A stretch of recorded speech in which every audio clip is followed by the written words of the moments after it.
శుక్లాంబరధరం విష్ణుం శశివర్ణం చతుర్భుజం ప్రసన్నవదనం ధ్యాయేత్ సర్వవిఘ్నోపశాంతయే. గణపతి వివాహం కార్తికేయుని అభిషేక కథనం. శ్రీనారాయణుడు ఇట్ల పలికెను.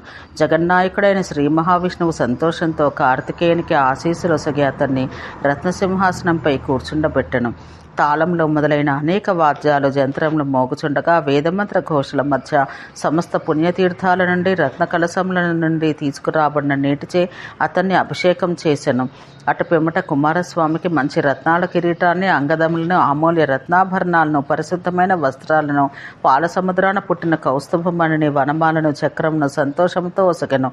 కుమారస్వామికి పట్టాభిషేకం చేసిన తరువాత బ్రహ్మదేవుడు వేదములు, సంధ్యామంత్రమును, శ్రీకృష్ణ మంత్రమును, స్తోత్రమును, కవచమును, కమండలం, బ్రహ్మాస్త్రం, శత్రువులను సంహరించుచు విద్యను ఇచ్చెను. ధర్మదేవత ధర్మ జ్ఞానాన్ని, సర్వభూతదయను, పరమశివుడు మృత్యుంజయ జ్ఞానాన్ని, సమస్త శాస్త్రాలను అవగాహన చేయు శక్తిని, ఎల్లప్పుడూ సుఖమైన తత్వజ్ఞానాన్ని, యోగతత్వాన్ని, సిద్ధితత్వాన్ని, బ్రహ్మజ్ఞానాన్ని, శూలం, పినాకం, గొడ్డలి శక్తి, శివధనుసును, అస్త్రప్రయోగ విధిని, వాటి సంహార విధిని ఇచ్చెను.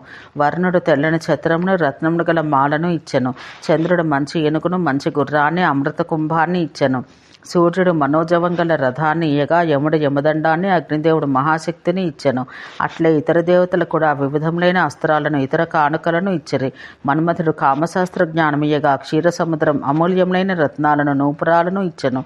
పార్వతీదేవి సంతోషంతో కార్తికేయునికి మహావిద్యను, మేధను, దయను, స్మృతి జ్ఞానాన్ని, నిర్మలమైన బుద్ధిని, శాంతిని, తుష్టిని, పుష్టిని, క్షమాభావాన్ని, ధృతిని, శ్రీహరి భక్తిని, శ్రీహరి దాస్యాన్ని ఒసగెను. ప్రజాపతి రత్నాలంకార భూషిత, చక్కని వినయం కలది, మంచి నడవడి కలది, సుందరియగు దేవసేన అను కన్యను వేదమంత్రాల నడుమ ఇచ్చి వివాహం చేసెను.